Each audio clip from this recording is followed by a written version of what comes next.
Olá, prezados alunos, estamos aqui para concluir o módulo número 2 sobre as primeiras decisões que estamos tomando para iniciarmos um projeto. Falamos da última vez sobre as alternativas de seleções e citamos que as técnicas de parametrização talvez sejam uma das técnicas mais utilizadas para selecionar projetos. E vamos então conversar sobre isso nessa videoaula. Primeiramente, então, sobre o modelo paramétrico, vamos adotar um modelo que é desses dois autores aqui, Kapner e Trogue. Não sei se é assim que pronuncia, tá? Não sei a origem do nome do fulano, tá? Mas basicamente você tem dois cientistas, dois pesquisadores norte-americanos que trabalharam por um tempo numa empresa chamada RAND e que depois se juntaram, ficaram sócios e até construíram uma empresa que segue o nome deles até hoje. Então, auxilia os executivos na sua tomada de decisão. E nós queremos conhecer esse método hoje, um método que inclusive você pode utilizar não só para tomadas de decisão na sua empresa, mas também até em cunho pessoal, em decisões pessoais, em compras de carro, de imóveis e outras coisas que você tenha de importância na sua vida particular ou de algum conhecido seu. Tá? Então, não é apenas alguma coisa utilizada em empresas, tá bom? Então, ele se baseia em alguns passos que nós daqui a pouco vamos apresentar para vocês. Como diz aqui, o método dos dois, o Kapner e Trogue, é um método paramétrico, ele usa parâmetros, tá? Ele é muito empregado, como já vimos em várias corporações ao redor do mundo, tá? E permite que os envolvidos possam interagir trocando ideias durante a sua utilização. Ele é baseado em um conjunto de soluções possíveis, ou seja, projetos alternativos que devem ser priorizados estabelecendo-se alguns critérios de decisões. E existem dois que nós vamos estar vendo aqui agora. O primeiro critério é must, do inglês, do verbo to, must, né? Que significa você tem que fazer, é mandatório, não tem negociação, tá? E esse é o primeiro passo, que é você criar os critérios de seleção. Olha, você está vendo aqui embaixo, que primeiramente nós temos que selecionar os critérios de decisão, tá? O must, então, são aquelas coisas que você não vai abrir mão, precisa ter e ponto final.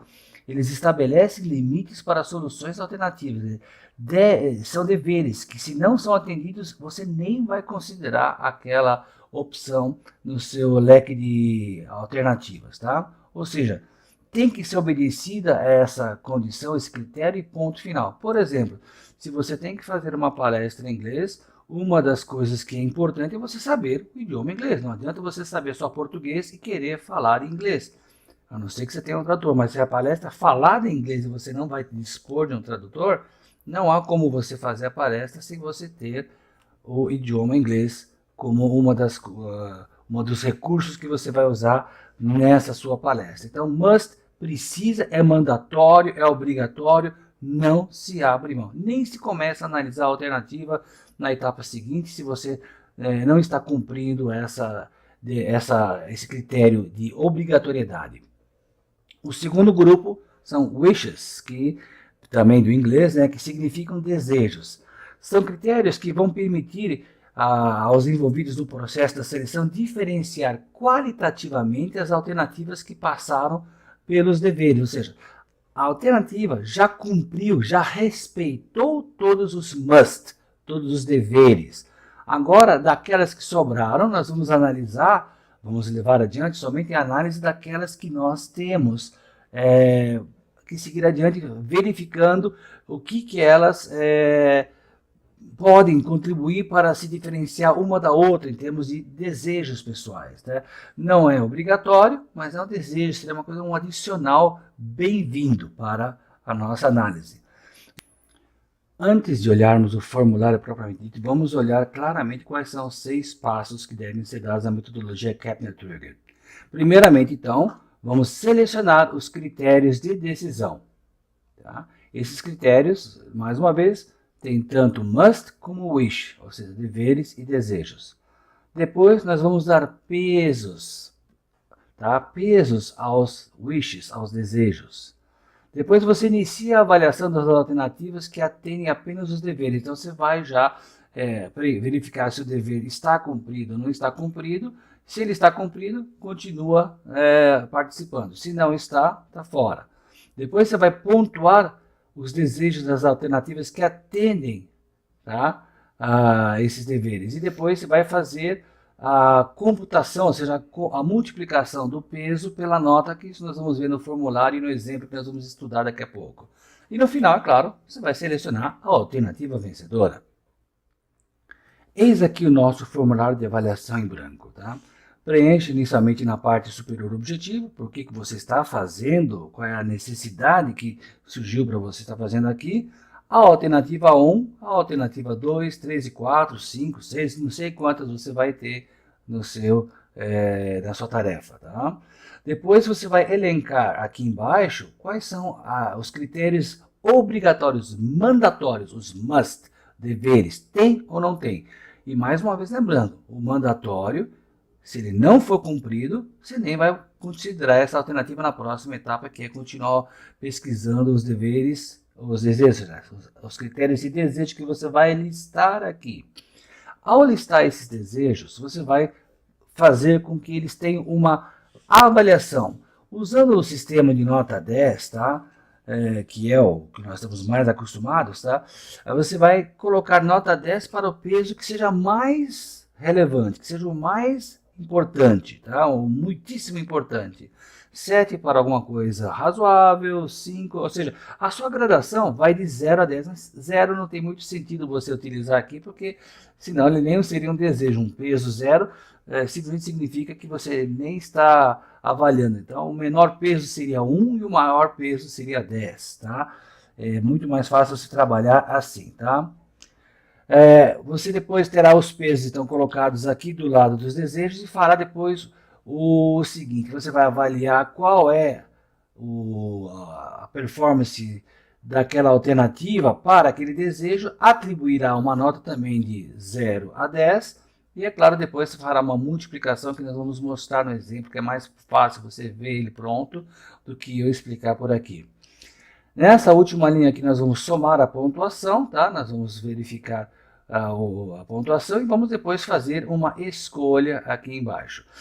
Vamos entrar num exemplo que eu acho que é mais fácil você ver a realização de uma pesquisa do que exatamente olhar no formulário em branco.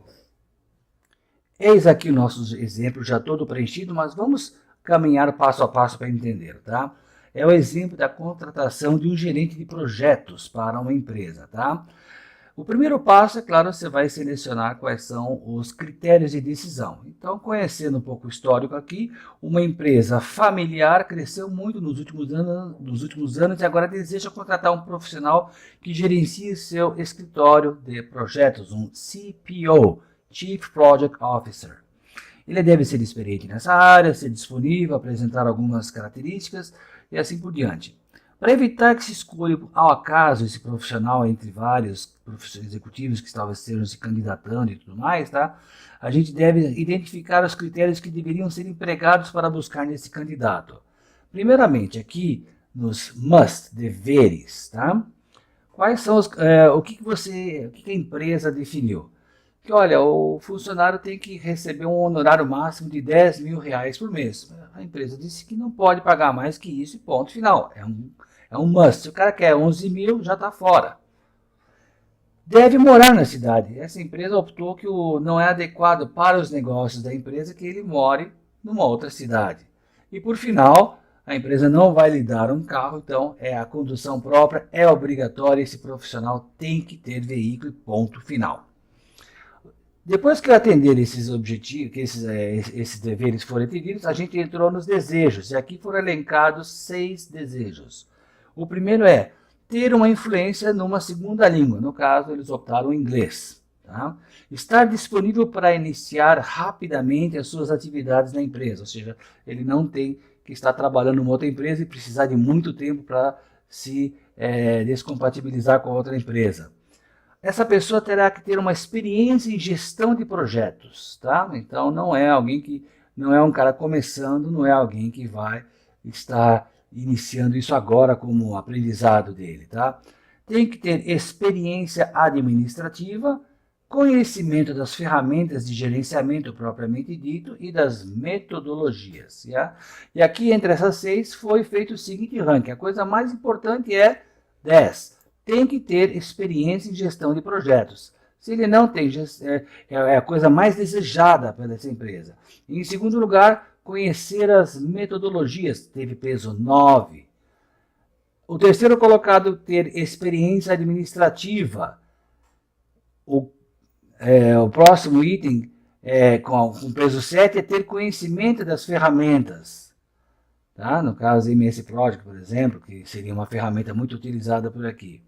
Na quinta posição, estar disponível em curto prazo. E talvez a coisa que foi menos assim, valorizada aqui é ter o inglês como segunda língua. Tá? Apareceram nesse caso aqui 4 candidatos, tá bom?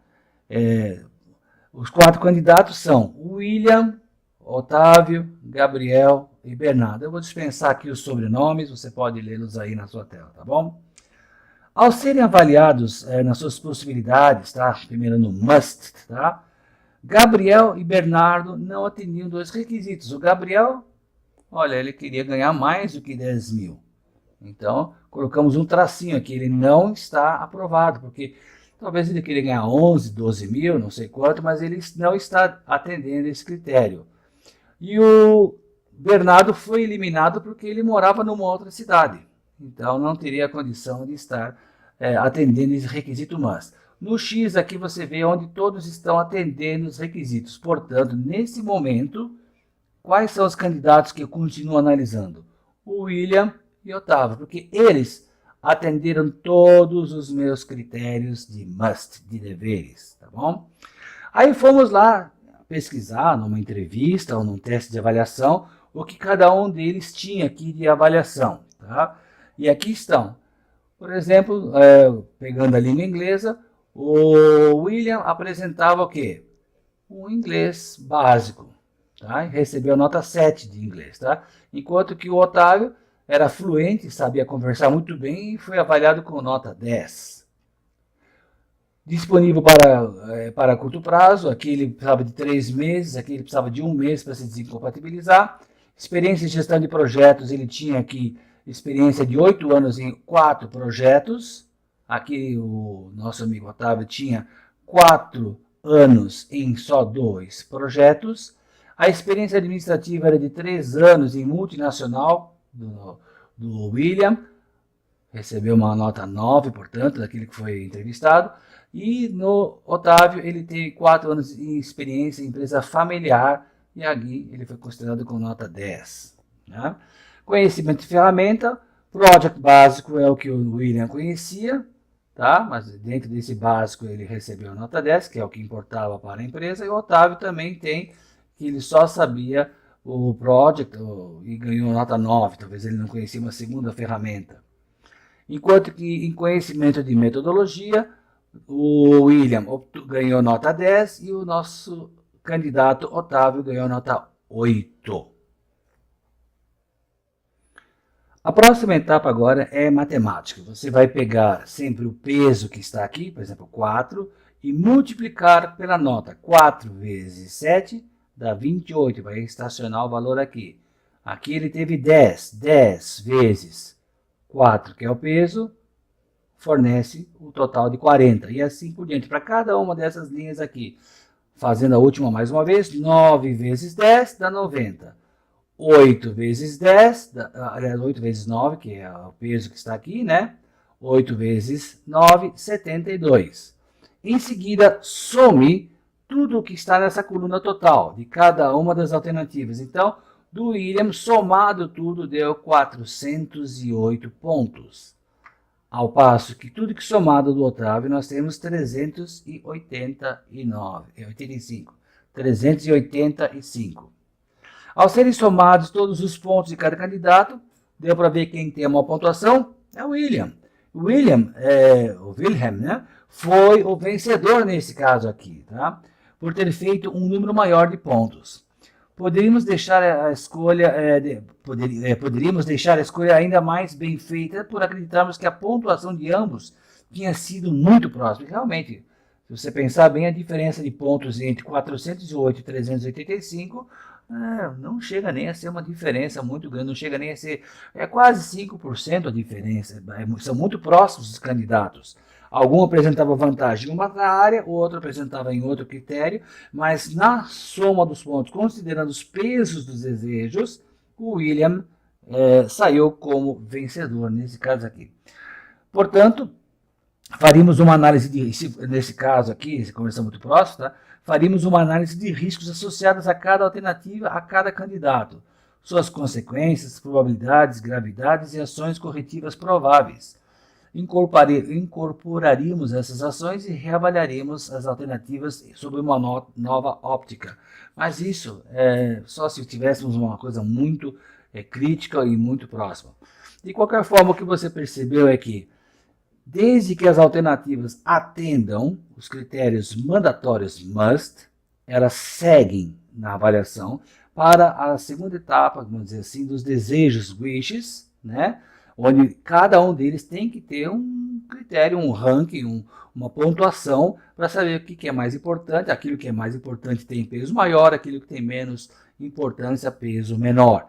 Face a ponderação, isso é o termo técnico, ponderação de pesos vezes a nota, tá? Recomendo que fiquem na base 10, como foi usado aqui nesse exemplo, tá? Base 10, base 100, mas alguma base matemática de nota que você tenha um certo critério, tá? Que seja uniforme para todas as alternativas que seguem na avaliação, tá?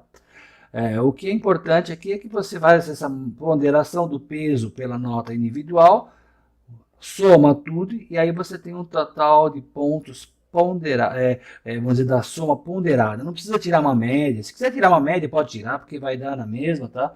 Mas isso aqui, o que importa é quem tem o maior valor aqui nessa pontuação total, tá? Ou na média, se preferir usar a média, tá? É o vencedor. É isso que você entende. Isso você pode utilizar tanto numa firma, numa empresa, numa igreja, numa entidade filantrópica, numa situação de escolhas sociais, né, de projetos sociais, projetos políticos, projetos que beneficiam a comunidade.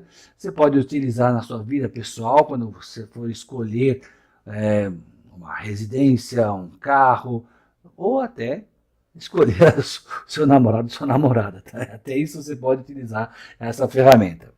Não sei qual é o uso que você vai fazer em seguida na sua vida, mas utilize o formulário.